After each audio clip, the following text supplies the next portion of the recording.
Hello and welcome to the Pillow Talks podcast. We're your hosts, Vanessa and Xander Marin. I'm a sex therapist with over 20 years of experience. And I'm just a regular dude.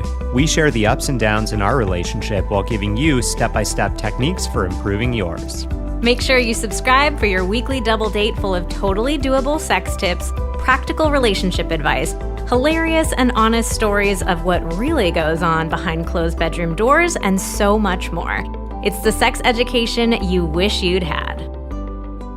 Thanks to Athletic Greens for supporting Pillow Talks. If you're looking for an easier way to take supplements, Athletic Greens is giving you a free 1-year supply of vitamin D and 5 free travel packs with your first purchase. Go to athleticgreens.com/pillow. Today's episode is all about faking it. So, Xander, to kick us off, I want to know, what is something in recent memory that you have faked? Doesn't have to be an orgasm. Anything else you've faked recently? Maybe pretended you were a little more into it than you actually were? Huh. You got me stumped here. I mean, all I can think of is fake it till you make it. People have accused us of faking a relationship. One person. One person, yeah. Did we share that story on the podcast? I think that we did. Yes, we did. I think that we did. I've been accused of faking that one time. What is something that I faked? I don't know. I thought about something. I fake kind of often that I'm awake when I'm actually asleep when we're watching TV. How do you do that, though? How can you fake being awake when you're not awake? That's the real question. I'm like doing a bad job of it, but pretending, and then you're like laughing and keep watching, and then... Oh, so you fake laugh. Sometimes I do, like when I'm kind of like half asleep, it'll be like, I'll hear you laughing, and then in my half awake sleep, I'll be like kind of like... Yeah, it's like... Looking back on it, it's the dumbest fake laugh ever. Like, she's obviously not laughing because she doesn't actually laugh like that when she's awake. But it kind of gets me every time because I'm like not really staring at her. I'm more like watching the show. And then you're always really disappointed in me when we start watching it again. And I'm like, I'm going to have to rewind like 20 minutes. And you're like, babe, again? Yeah, because usually when someone falls asleep in something, it's obvious. And it's like, oh, I fell asleep for the last 5 minutes or the last 10 minutes. See, and Vanessa, I do a good job faking it. She'll be like, I missed the whole thing. I'm like, God damn it. Like, now you just got to watch the episode on your own and get caught up. So today we're talking about faking orgasms, and specifically what to do if you're in a situation where you have been faking for a while with the same partner and you have gotten yourself backed into a hole and you don't know how to get out of it. Is that the phrase, backed into a hole? It is absolutely not. Backed into a corner. Backed into a corner. I mean, I don't know, in a hole, like the whole thing isn't really anything. It's just like you're in a hole, you're in the hole. I kind of like backed into a hole. Like you were like moving backwards and then you fell into a hole and now you're stuck in the hole. I mean, yeah. I think it works. I mean, it's clearly worse than backed into a corner. Like you're arguably in a corner in the hole. In the hole. So we turned to our Instagram audience and we asked, first of all, just have you ever faked an orgasm? 72% of women said that they have faked. I thought that number was honestly a little bit on the low side, but there were a ton of women who DM'd and said, I've never had an orgasm, but I've never faked one. So I'd be willing to bet that closer to like 80 to 85% of women have either faked or never had an orgasm, if we can like loop those two things in together. And then we also asked men, and only 25% of men have ever faked an orgasm. But we also got a lot of DMs from women saying like, wait, men fake too? Like, can they even fake? And this actually is something that I have seen as a sex therapist. I've seen that number starting to increase over the years. Faking is becoming a bit more of an issue for men. And we also asked about this specific situation that we're talking about today. 25% of our audience says that they are currently in a situation where they've been faking orgasm for a long time and they don't know how to stop. Wow. That's pretty, 25%, 1 in 4 are faking it and don't know how to get out of that. That's wild. Well, that's good news because we got something for you today. We do, this whole episode. So we are going to walk you through what to do, how to get yourself up out of this hole and straight out of it. But first, the review of the week. You know what would be really good is if I faked this entire review of the week. I just made it up on the spot. There's no real review of the week. Literally no way you could do that. You're not good on the spot. You're right. You're not an improviser. I'm horrible. Well, here's the real review of the week. Or is it fake? You'll never know. It's real. Don't sleep on this. Vanessa and Xander have brought so much value into my marriage and personal sexuality, as well as so much laughter. I had no idea how much I had to learn. They are such a genuine breath of fresh air, taking taboo out of sex and bringing sex confidence to so many people. They help those struggling, but you can also have an incredible sex life and still benefit from this podcast and their social platforms. They are vulnerable, knowledgeable, and progressive. You will not be disappointed. Delightful review. Why, thank you. I couldn't have made it up any better myself. Thank you so much for this. Reviews go so far in helping the podcast grow. I mean, if you're looking for a new podcast to listen to, like, you're looking at those reviews. Like, why bother if it has a bad review, right? And the more reviews that Pillow Talks has, the more likely Spotify and Apple are to deliver it to people as like a suggested or recommended podcast for them. Yeah, I think we got 4.9 right now. Let's get it up to 5.0, guys. Oh, wow. Aggressive. So if you go over to Apple Podcasts, go to the main Pillow Talks page, scroll to the bottom, you'll see a place to leave a review. And if you leave a review, what we do is we enter you into a weekly giveaway. So every week going forward, you will be entered into this giveaway. And if you hear your review read on the podcast, email us at info@vmtherapy.com and we will give you your choice of one of 4 of our masterclasses absolutely for free as our thank you. All right, so let's get into the episode. First, we just want to give a quick disclaimer here that in this episode, we're mostly going to be focusing on women since we found that 3 times as many women as men fake. But we also want to say, like, these tips can be applicable for people of any gender. So we're just taking a little bit of like a conversational shortcut here in saying women, but anybody can use the tips. Also, what we tend to hear from men is that men who are faking orgasms, it's not really a backing yourself into a hole type of situation where like you do it once and then you feel like obligated to do it forevermore after that. It's more of a like, oh, like you're with someone new, maybe you're struggling to have an orgasm.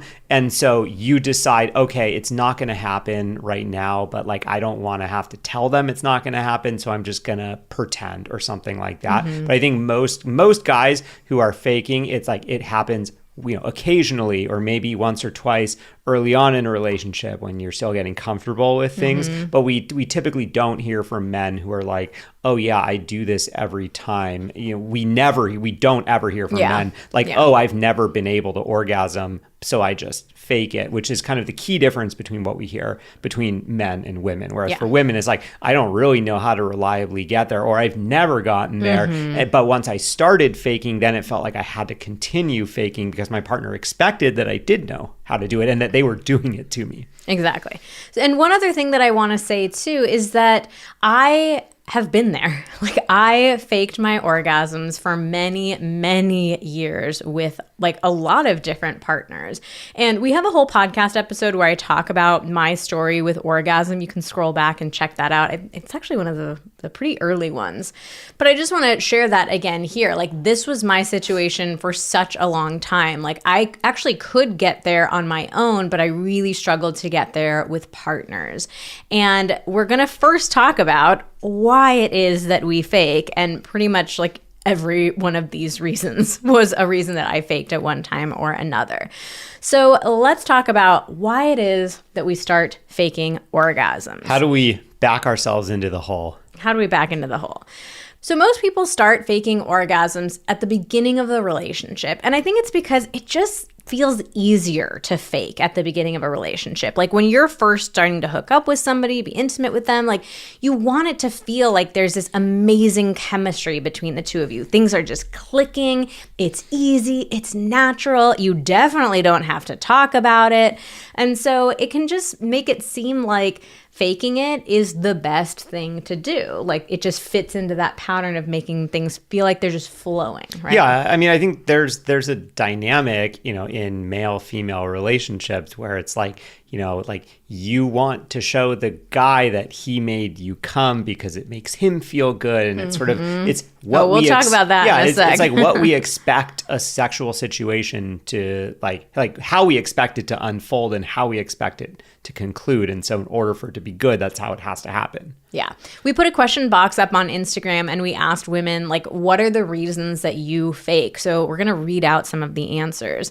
One woman wrote, I've never had an orgasm. So if I can't get there on my own, how am I supposed to have an orgasm with a partner? Another person said, my partner insists that I orgasm. And, this type of dynamic is super common, and that puts so much pressure on women. Like, what else are you going to do if your partner is insisting? You don't know how to do it, and you don't know how to say that.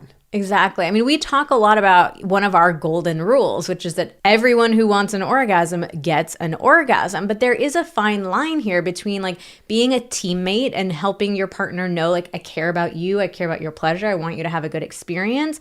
But then we don't want to cross the line into like, I need you to orgasm. Because then it feels like it's more about you than it is about the partner orgasming. It's like, no, you have to orgasm for me so I can feel good. So a lot of women have even heard that directly from their partner. Like, the partner will say, I'm not going to have a good experience unless you come. Like, you have to come for me. And it's such a bad experience. And honestly, I bet that there are a fair number of men out there who actually think that they're being good partners. Like, what they think it's coming off as is like, I care so much about your pleasure that like I won't feel satisfied unless you're satisfied. Like, it kind of sounds like an altruistic type of thing, but the reality of what it feels like for women receiving that is just like a whole lot of pressure. I mean, it's kind of an ultimatum, like, I won't be satisfied unless you are satisfied. Yeah, and also there are just some men who are like gross about it, like, you have to come for me type of thing.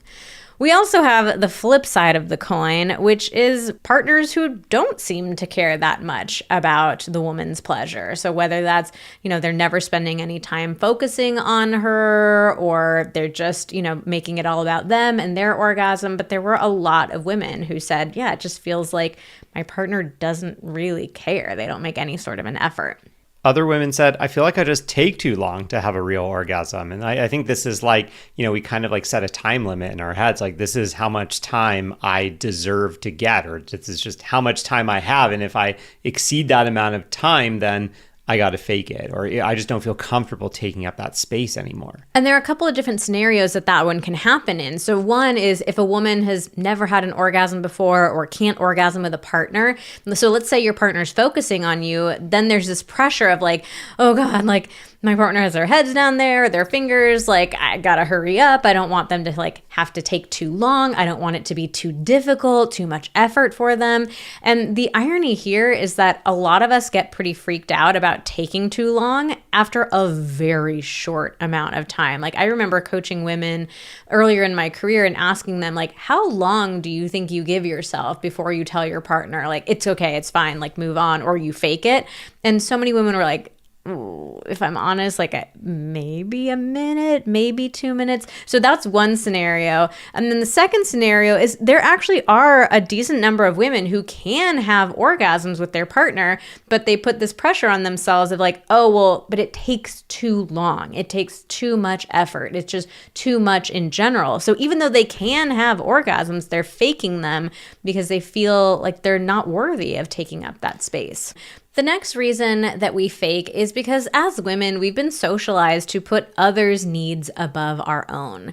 So faking often feels like the nicer thing to do. And it feels like a way to like protect our partner's ego. I mean, I definitely did this plenty of times myself. And I did this when I felt like, I had a partner who was genuinely kind and like making an effort. And I like wanted to make him feel good, like feel like he was doing a good job.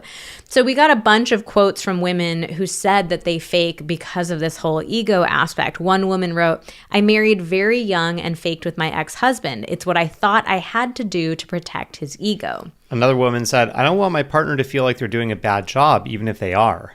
And another woman said, sex just doesn't feel good. Feels like a waste of time. So to please him, I fake it.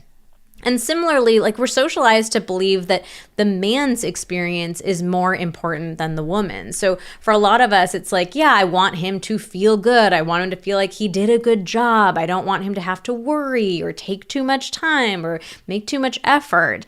And I also think there's this part of it where some of us believe that sex is really supposed to be so much more about the man than it is about the woman in male-female relationships. Like one woman on Instagram reached out and said, a big part of me thought that sex was just supposed to be a performance for the man. Yeah, I mean, and that's what we see on TV and in the movies, right? Like when we see men and women having sex, like the guy starts the sex. The sex starts when penetration begins. And okay, yeah, in movies, like very often there's a couple pumps and then both people are orgasming, right? And like we know that's not accurate. But the sex always ends when the guy finishes, right? Like he rolls off and it's all over. You never see it portrayed like, oh, okay, he had an orgasm faster than she did. And now he's going to spend some time focusing on her to help her have an orgasm. So, of course, like, you get this idea from that like, okay, like the guy starts it, the guy stops it. Like it's more, what you get from that is just, it's more about him than it is about you. There's, no one takes into account, oh, well, what if it doesn't happen on that exact schedule? And finally, one of the common reasons why we fake is because we just want sex to be over. So we don't feel comfortable talking about sex, or we don't feel comfortable telling our partner like, okay, I'm done, I'm satisfied, I'm good. So we just fake an orgasm to make the end seem obvious. And even sometimes we fake it because we want to like bring the end, we want to bring it to a close faster. It's like, okay, I'm done with this, I'm tired, I'm over it, like let's just wrap things up. So faking the orgasm just feels like the more obvious way to say we're done here without actually having to say we're done here. Now, let's talk about the problems with faking. The most obvious one is that you're not having a pleasurable experience. Like, you're not having an orgasm, you're faking one. So sex feels unfulfilling. It can also disconnect you from your body. Like, you're focusing more on faking than you are the actual experience of having sex, like the actual sensations and in your body, like what it actually feels like. It can also lead to lower libido, because if you're faking an experience and you're not enjoying it, like why would you crave that experience? And over time, it can morph into faking the entire experience. So this is something that happened for me. Like at the beginning with a new partner, it was like I was just faking the orgasm. So I could actually enjoy the experience. And then it would just, it'd get to this point where it was like, okay, time to like fake the orgasm and make it seem like we're all good and done here. But then if I was with that partner for a long period of time, or like in a relationship with them, over time, it would start to feel like, well, God, now there's like kind of this whole story arc that I've got to do to it of like, I've got to make it seem like I'm breathing faster. And now I'm starting to pant more and I'm like writhing around a little bit more. And so I would have this whole like arc in my head of what it was supposed to look like. And yeah, because it's supposed to get better each time you do it, right? Yeah. So I would just be fixating on like, okay, what should I be doing now? And what should I be doing now? So it morphed from just faking the end to faking the whole thing. And that eventually led, it's like a big bad snowball here, a huge snowball effect of things happening. That eventually led to resentment of my partners. So especially with partners that I was in relationships with, like at first I was putting all this effort into faking it and making it seem like this great Oscar-worthy performance. And you're probably feeling good about yourself. Like, oh yeah, it's really looking like things are clicking. Like, oh, like this relationship is going to be great. And like, then I'll be able to, have some time to figure things out or whatever. Yeah. But then, over time, like I'd get frustrated and annoyed and stopped putting as much of an effort into the faking and become a lot more half-hearted. And there were times where I'd wonder like, okay, I didn't even do that convincing of a performance right then, but like my partner did not seem to notice at all. Like, do they even care? Have they ever suspected that I'm faking? Like it just got to this point where it felt kind of unbelievable that my partner was believing the whole performance that was going on.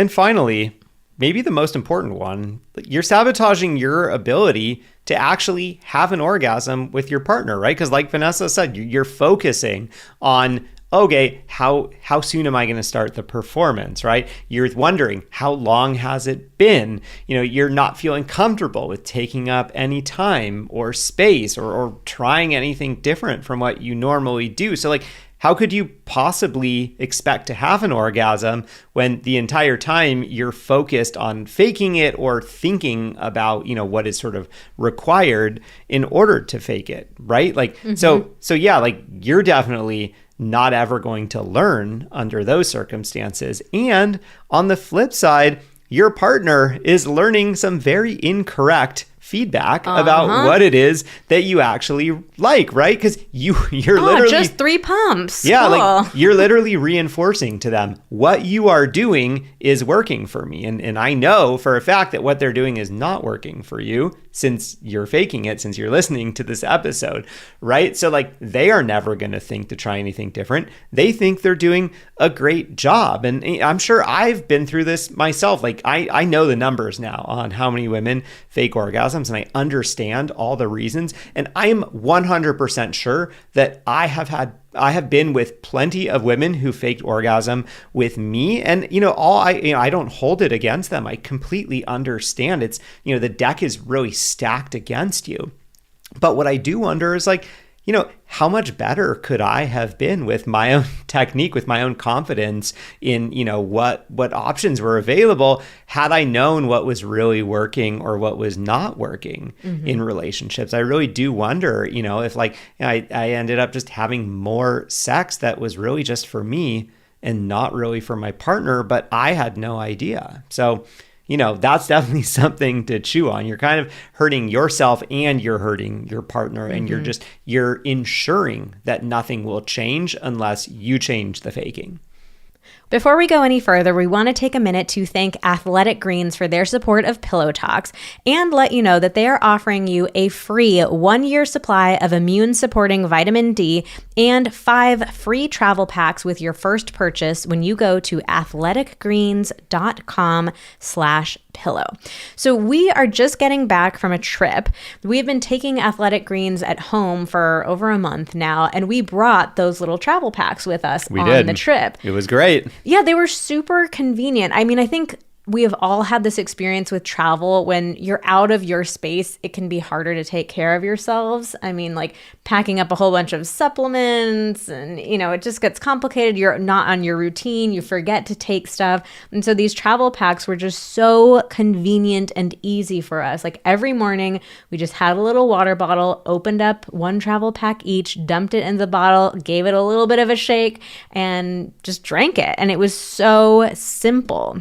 Their all-in-one formula makes it so easy to cover your nutritional bases every day. Each scoop or each little travel packet is packed with 75 vitamins, minerals, and whole food-sourced ingredients of the highest quality that can give you major benefits like gut and mood support, boosted energy, even healthier-looking skin, hair, and nails. It's just a great bang for your buck because it replaces so many other supplements like daily multivitamin, minerals, pre and probiotics, adaptogens, greens blend. It's literally all in 1 scoop of powder. So even when you're at home, it's very convenient, very easy, but particularly when you're traveling, it's just such a great way to give yourself a boost of healthy, good for you ingredients, help yourself feel a little bit better every single day. So we're really excited to share Athletic Greens with you, and they are offering this really amazing deal. If you're looking for a simpler and cost-effective supplement routine, Athletic Greens is giving you a free 1-year supply of vitamin D and 5 free travel packs with your first purchase. Go to athleticgreens.com/pillow. That's athleticgreens.com/pillow. Check it out. All right, so where do we go from here? What do you do if you have been faking for a long time and you just don't know how to get yourself out of the hole? So every situation is unique. We understand that there's no one size fits all approach, and there are so many different reasons why we fake, so many different circumstances that faking is occurring within. So we wanted to give you 3 different options for what to do.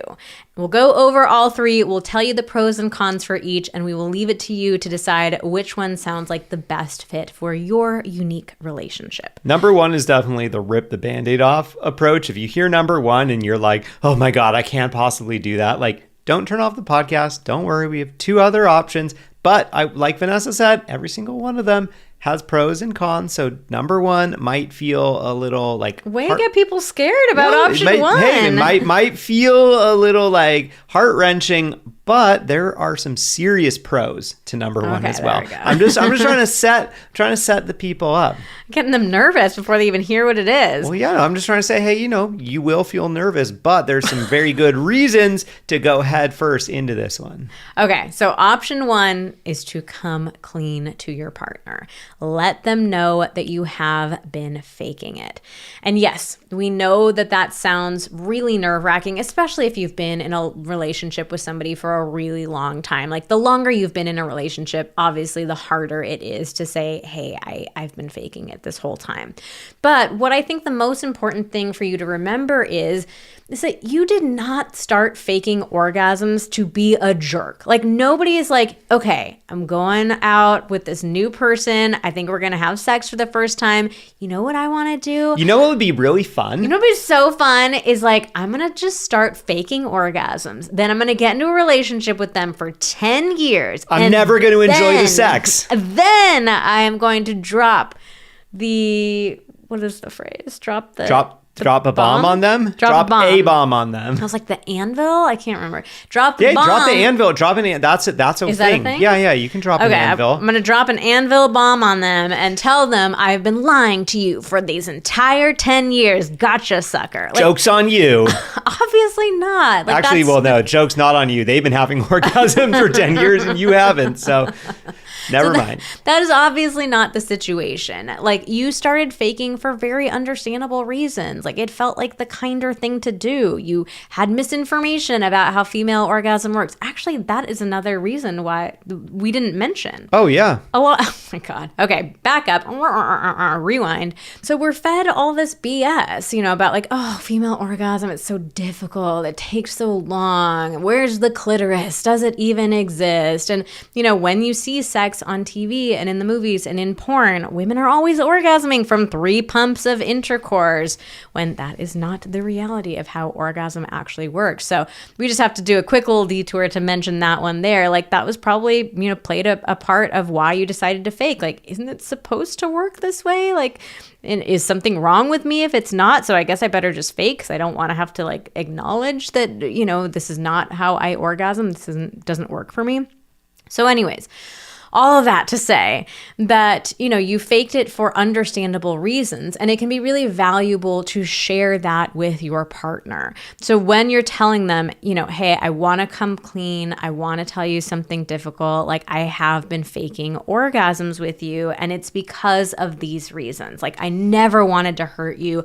I never thought that you and I would end up in this relationship and I would have to continue faking, but I started faking at the beginning for these reasons, and I backed myself into a corner and I didn't know how to get out of it, and I am so sorry.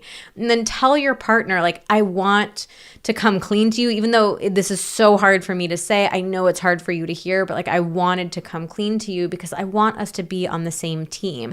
And if you have a partner that is kind and cares about your pleasure, which I hope you should, absolutely. But like, you can tell them, I know that you've always wanted us to be on the same team. Like, I know that you care about my pleasure and, you care about me so much. And I'm really sorry that I haven't given you the actual opportunity to show that. Yeah. And and you can even call that out and say, when we first started dating, I had my own hangups around orgasm. I had my own, I had misinformation about it.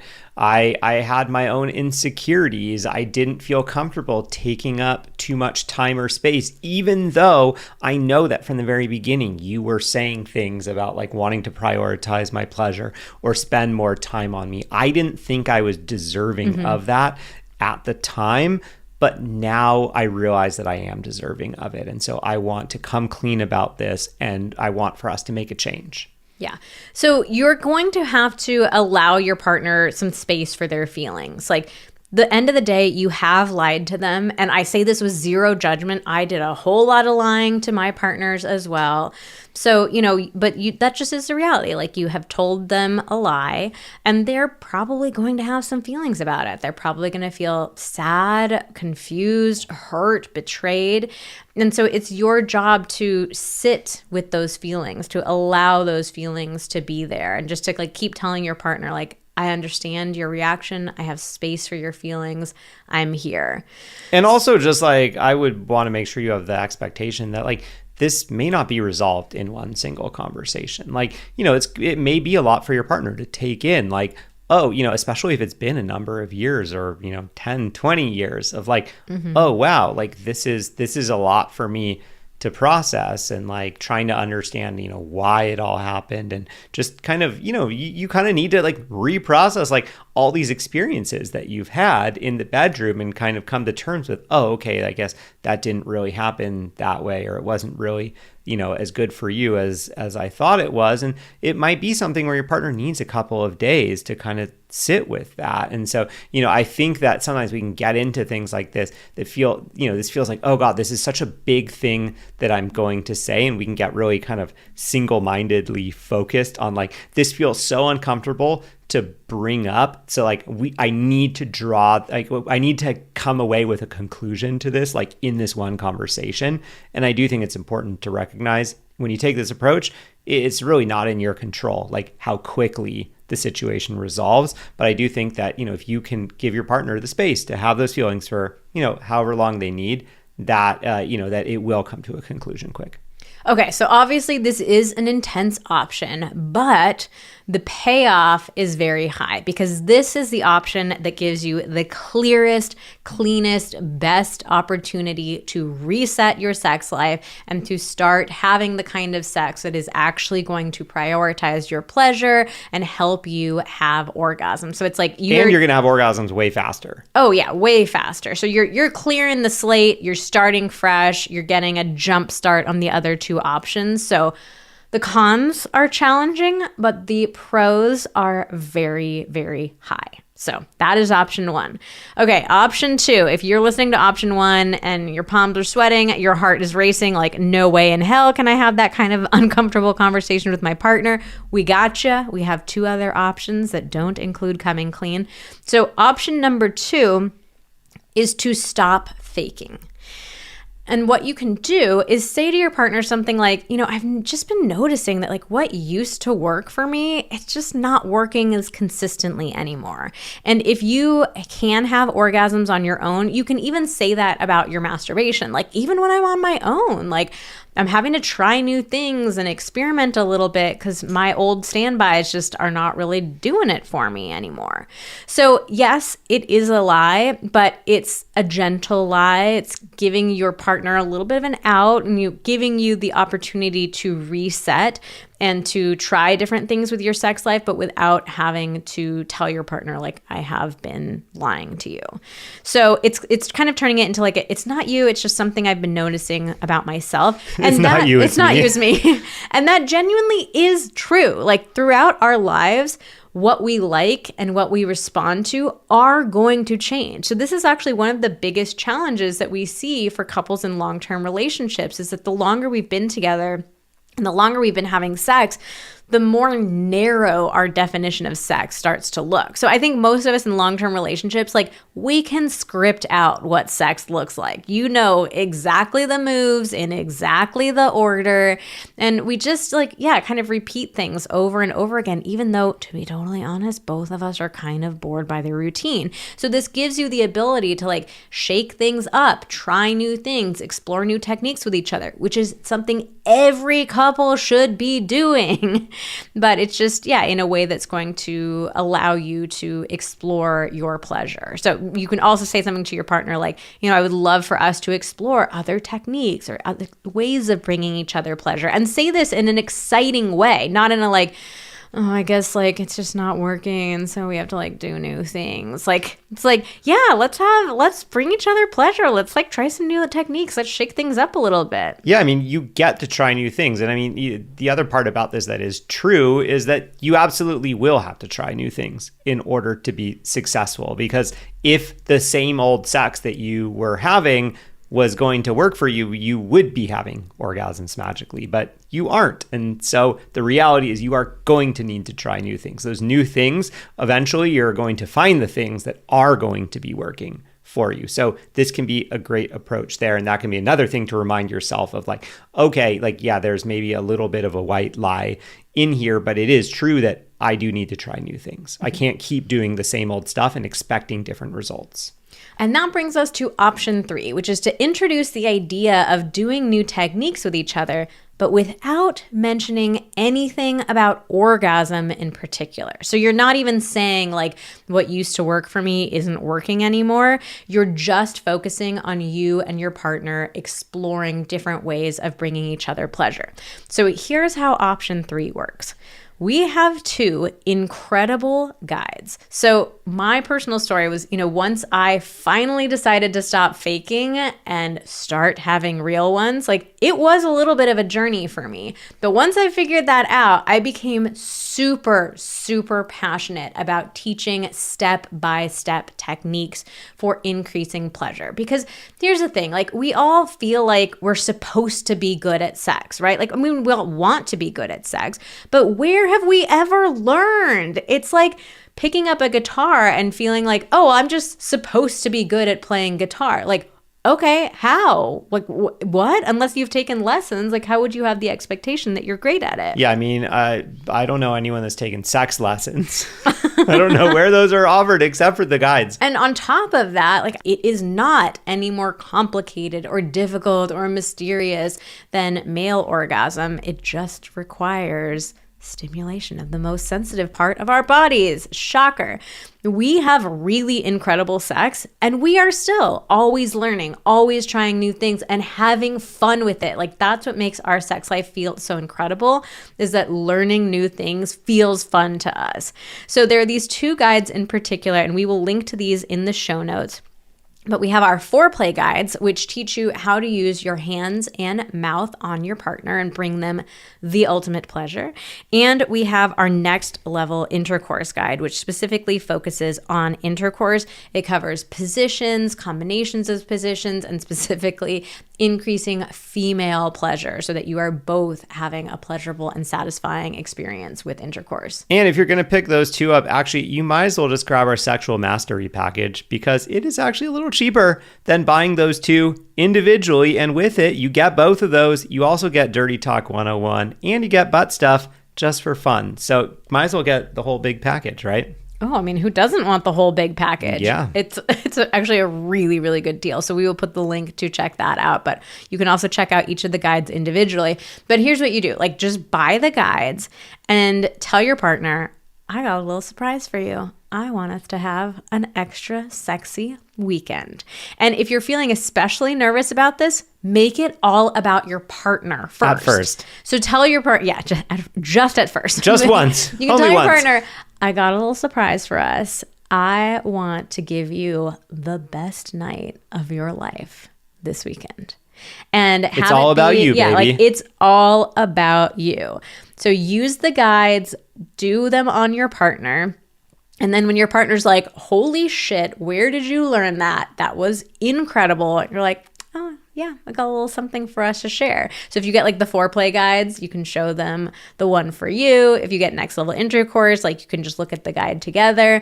But you're really framing it as something that's just like, it's exciting. It's keeping it spicy. It's you like prioritizing your sex life, giving the surprise to your partner, making it all about like, I want to see how much pleasure we can bring each other. So you're just making it feel very, very fun. So this is such a great way to reset, to bring new techniques into the bedroom. And the guides do a really great job of breaking down like how to try the techniques, ways to like set up little sessions with each other, give each other feedback so that it really can turn into like an orgasm exploration session, even if you're not explicitly telling your partner like, I've never actually had one. And this is actually a great approach, even if you're doing option 2, because like in option 2, right, you're going to stop faking. You're just not going to say anything about it, but you're going to be talking about, hey, we need to try, let's try some new things. So you should do this exact same thing in that scenario as well. Yeah. So the con with this one is that it has the most potential for there to be confusion down the road. So the pro is like it's the easiest one. It's a whole lot easier than telling your partner, hey, I haven't been telling you the truth for a long time. But there might be a certain point where your partner is like, hey, like we've been trying a bunch of new stuff. It seems like nothing's really working for you. Like what's going on? What I used to do doesn't seem to work anymore. So if that's the case, then just focus on how much fun and excitement and enjoyment you're getting out of this exploration. So what you want to do is like really tell your partner, like, yeah, I'm not quite sure like why I'm not having an orgasm, but the level of pleasure that I'm feeling during sex with you now is higher than the level of pleasure I was feeling with you before. And like, I know we'll get there. Like we'll figure out, I'll start having orgasms, but like, even if I didn't, I'm still having a better time now. And also, I just want to call out, like with option 2 or 3, if you get into any kind of conversation like this with your partner, like you don't need to feel backed into a corner of like, oh, you need to explain your way out of it. Like it is totally fine to just come clean at any point. Partway through, can go back to option partway 1. Through option 2 or option 3. It could just be like, hey, look, I've been trying to figure out, what it is that I need to do in order to actually have orgasms. And I know for a fact that, it is a matter of like us trying new things and me figuring out, what really works. And so, I was just trying to get the ball rolling and, see if maybe I could figure it out. And like, I don't want to like turn this into a bigger thing than it is. So let me just kind of come clean about like what's been going on in general. Yeah. Okay. And then regardless of which of these options you choose, your next step is to learn how to orgasm. Yeah, I mean, that's the goal at the end of all this, right? If you want to stop faking them, we got to get you having real ones. So here's the most important thing I want you to know. Orgasm is a skill. None of us are born knowing how to orgasm. It's not like sneezing where you inherently know how to do it. You don't have to think about it. It just happens. Like, absolutely not. Orgasm is a skill. Even for men. Yes, for people of all gender, it's a skill. And like any other skill, like playing the guitar, like learning a language, like getting good at a sport, like it requires time, patience, and practice to learn. So you have to give yourself that space to actually learn. And I speak from experience as somebody who struggled with my own orgasm for so long. I know it's really tempting to feel like something's wrong with me, I'm broken, I must be the only woman in the world who hasn't been able to figure this out. I promise you that is not true. There is just so much stacked up against us women when it comes to our pleasure. All this misinformation that we get, the ways that we are socialized to pay more attention to our partner's experience and to their ego than our own, the ways that in male-female relationships, like the ways that we're taught to have sex are all about male pleasure. There's very little emphasis on female pleasure. So it's like there's a lot stacked up against us, but that doesn't mean that anything is wrong with you or that you're broken or that you'll never be able to orgasm. I promise you, if you treat orgasm as a skill, if you give yourself that grace, you will learn how to have them, and it will be so worth it. I promise you, you will get to a point where you will look back at all these faked orgasms, just like I do. I look back at all these faked orgasms and I just laugh, and I'm so excited and grateful and satisfied that I finally learned how to have real ones. So you're not broken. Nothing is wrong with you. You just need to have sex that prioritizes your pleasure as much as your partner's. So that's our jam. Teaching couples how to have sex that prioritizes both partners' pleasure, doing it in a way that feels fun and exciting and like spicing it up. So we will link the things that we mentioned for you in the show notes to this episode, those foreplay guides, next level intercourse, or if you want a deal, 40% off plus 2 other guides in there too, the sexual mastery package. So you can check all those things out. But regardless of if you buy anything from us or not, we just really hope that this episode has given you the inspiration, the motivation, and the courage to recognize that you deserve to have real orgasms. Life's too short for faking. All right. Well, that's it for today's episode of Pillow Talks. Thank you so much for listening. Join us again next week when we talk about how bad initiation is actually harming your relationship. Oh, we have some fascinating results from an initiation survey that we put out to our community.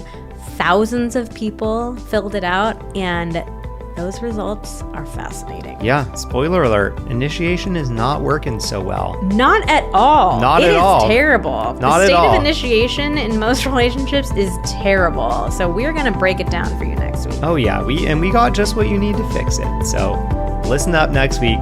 Can't wait.